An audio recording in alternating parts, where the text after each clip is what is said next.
Good morning. সাত সকালে আমার একটা পার্সেল এসেছে। আমার মেয়ে কী করেছে দেখো, এখান থেকে পার্সেলটা নিজে কাটার চেষ্টা করে। তো কদিন পর আমার মেয়ে যখন ক্যামেরা ধরতে পারবে, ভালো করে ধরতে এখনও পারে, ভালো করে তো পারে না।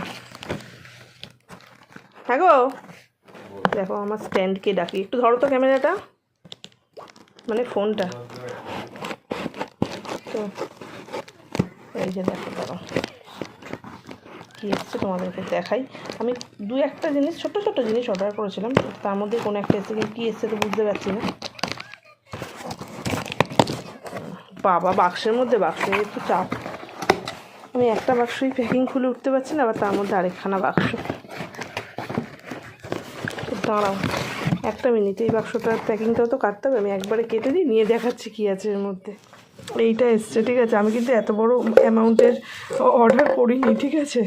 যাই হোক, নিজে থেকেই ফ্লিপকার্ট আমাকে টার্গেট দিয়ে দিয়েছে, এটাই জমাতে হবে। জানি না কতদিনে জমবে। আমি পিগি ব্যাংকটা অর্ডার করেছি। নর্মাল ভাড়গুলোতেও জমানো ঠিক আছে, কিন্তু এটাই বেশ একটা টার্গেট থাকবে, যেহেতু এখানে সংখ্যাগুলো লেখা রয়েছে। তো যাই হোক, এটা কেমন হয়েছে জানিও।